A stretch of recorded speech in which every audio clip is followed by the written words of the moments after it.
first question. Corporate media is decidedly sympathetic to Israel in their coverage of the current conflict, yet the tide of public opinion seems to slowly be shifting in favor of the Palestinian people. To what effect do you believe that independent media coverage and the rise of things like the internet is shaping the dialogue surrounding this issue?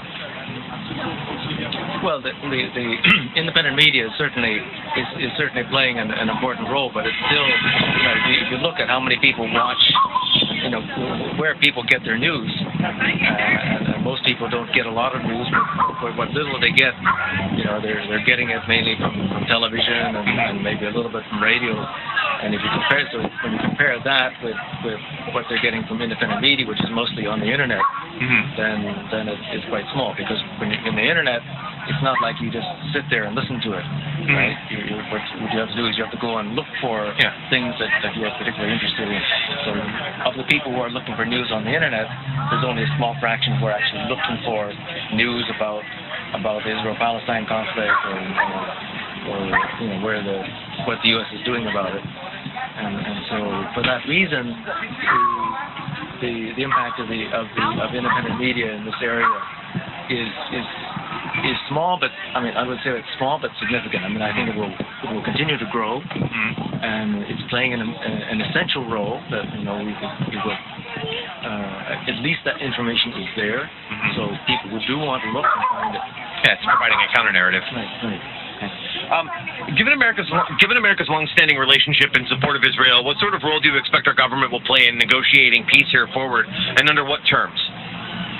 Well, I think the U.S. is trying. One of the things that Kerry is trying to do is to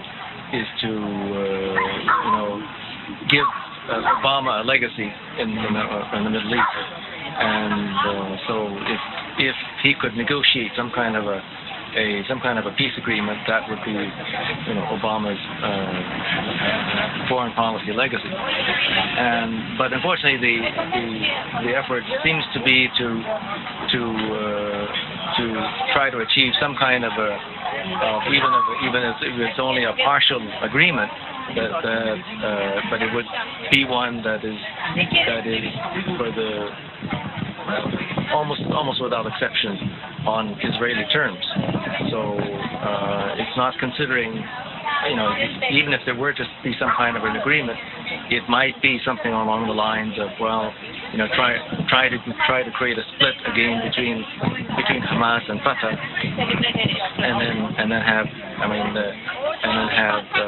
Israel and Fatah sign some kind of at least if not an agreement, at least some kind of understanding. And of course that doesn't have any long-term future. And I think it has very little chance of succeeding, because the major recent development in the Palestinian leadership is a recognition that the Oslo process that began in 1993 has gone nowhere. And so the only solution for Palestinians is to work together as a united political entity, and basically what on both sides, on Fatah and Hamas, are both saying that now there's no choice.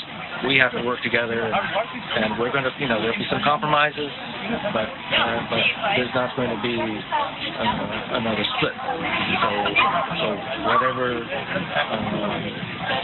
attempt to negotiate some kind of a peace or a partial agreement is going to have to be with this combined Palestinian entity. Okay.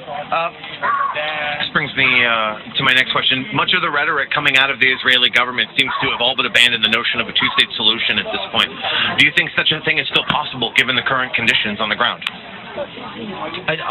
I mean, years ago I gave up thinking about a two-state solution.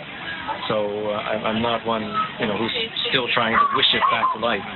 Israel has created, you're right, has created facts on the ground that make it impossible to implement a two-state solution. That is because of the settlements. It's not just the settlements that cut up the West Bank, but it is also the settlement blocks. So there's recent talk in the Knesset about outright annexation of the settlement blocks, which are lands that are outside of settlements, but that basically include all of the lands on that border the Jordan River.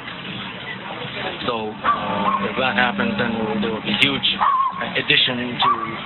formal addition to Israeli territory if that happens. And what that will leave is, and many of us have looked at the map and been thinking, well, this is going to come sooner or later, and it's finally happening. That basically.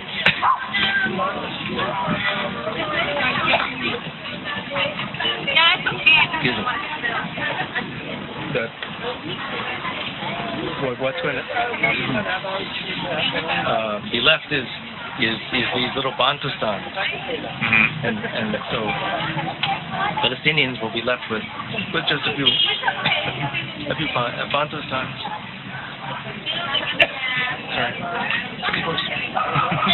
Okay. And lastly, what can everyday people do to lend support to the Palestinian people, even being so far away as we are? Well, as I said, the problem is actually here, so we can solve it here because the whole situation would change if we change U.S. foreign policy, because the U.S. is the one that is supporting Israel,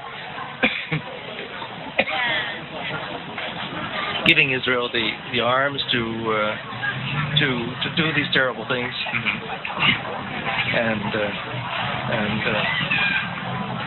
making it possible for Israeli leaders to continue policies that would otherwise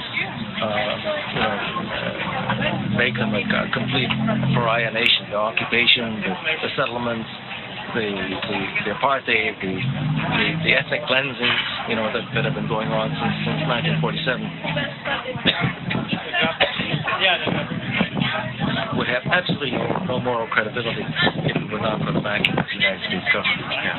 So because this is our government, we can change it. Cool. Thank you very much for your time today. I appreciate it.